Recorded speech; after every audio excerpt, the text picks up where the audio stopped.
Walking through the grounds of my alma mater, there were so many memories being flooded. But one thing for sure, and we all can agree, that time waits on none of us.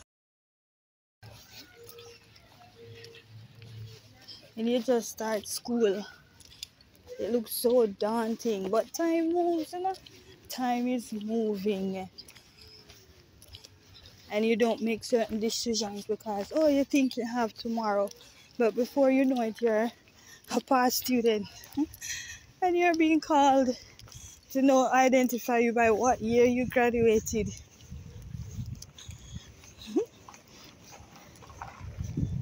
So pretty. God for the show is excellent. All I require for life, God has given me. I know who I am. God says I am. What He says I am. Where He says I'm at. I know who I am. Who God says I am. Why He says I'm at. Where He says I'm at. I know who I am. I'm walking in power. I'm walking miracle. I live a life of favor. I know who I am. I'm walking power. I'm walking miracle. I live a life of favor. Be careful for nothing, but in everything by prayer and supplication with thanksgiving, let your requests be made known unto God. And the peace of God, which passeth all understanding, shall keep your hearts and minds through Christ Jesus. Finally, brethren, whatsoever things are true, whatsoever things are honest, whatsoever things are just, whatsoever things are pure, whatsoever things are lovely, whatsoever things are of good report, if there be any virtue, and if there be any praise, think on these things. This is the word of the Lord. Thanks be to God. That Monday devotion stuck with me. And as I traveled to work the very next day, I was thinking, what do I need to do to improve my life? What do I need to do to make sure time is not just passing by and I'm living it frivolously, I'm not living it productively? Because, as I said, time is going to pass. So what should I do now? Then I thought about it. While I have all this space sometimes in the staff bus, why not use the time traveling to work to crochet as well? Make it productive. I start off with breakfast because we all know with breakfast and with a mind that is fueled, we can accomplish a lot. So this is where I started eating and preparing for what's next. Then I got straight into it. No time wasting. I have like an hour and a half before work starts. I get to work before 7:30. So let me do all the work that I can in the time that I have. No time wasting.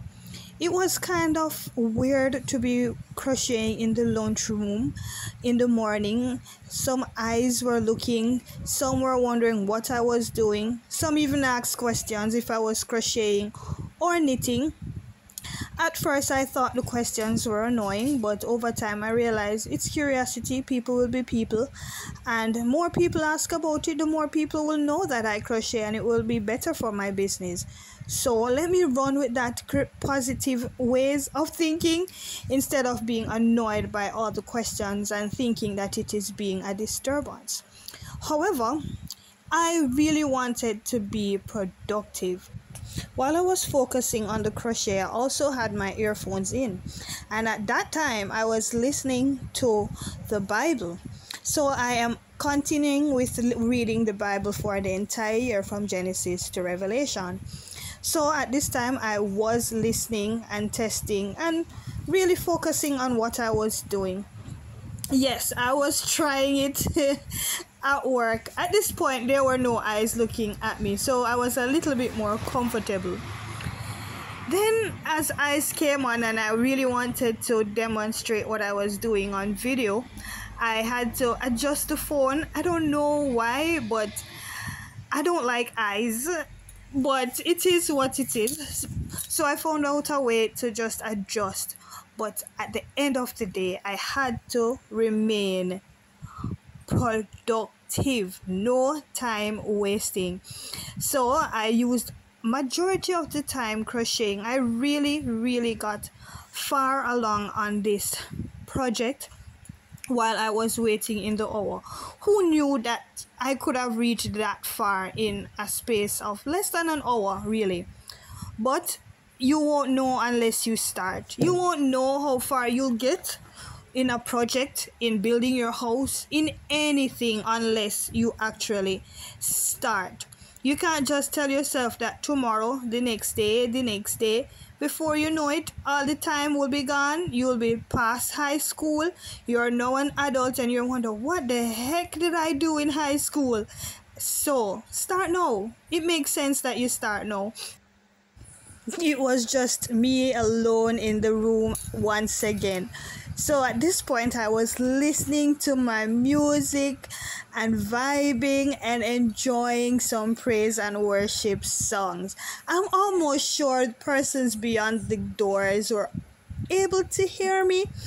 But at this point, I was so relaxed. I was enjoying the doing the project. It's been a while since I touched a crochet needle and I really was enjoying it, but the music kind of did stop me at some point. I had to be just singing and let go of the needle and all of that, but that's just how life is. We all know that life is like that. Sometimes we are doing what we are doing and then we get distracted, sidetracked, whatever you want to call it, and sometimes you just really need a break, and we take the break because it's good.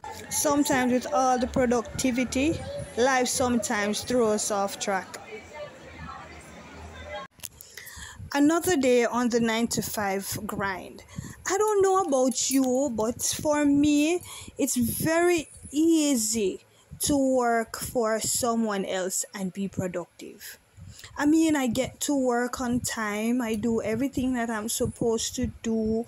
Um, there's really nothing for the day I let spill over for tomorrow, right? And I seem to enjoy doing it as well and being productive and on time.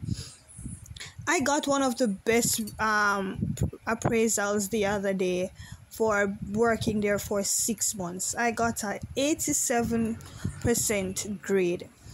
And it seemed effortless because one of the things that I got an 80 grade on, I really didn't even know that it was one of my duties. I just saw it to do because I didn't like it. I didn't like how it looked, so I was fixing it. So basically in fixing it, I ended up doing what I supposed to do. But because I didn't complete it, I got this 80 grade. But the point is that it is so easy for me to get up and do for someone else. Let that sink in. We get up and do for someone else. It is so easy for some of us. But yet still, when it comes to our own journey and our own self-development, we put it off and we do not commit to it. So I was wondering, how do I take this same energy that I put into work, doing it for others, and channel it into working for myself? No, I'm not planning on quitting my 9 to 5. But what I'm saying is this: just like how we can prioritize working and doing for others, there's absolutely nothing wrong in prioritizing and doing for ourselves. After all that productivity, I was off by 3 inches, so stay tuned for the final product. I am on day 27 of learning French consistently. So if you've been following my journey and wanted to find out how is my French learning going, it's going great.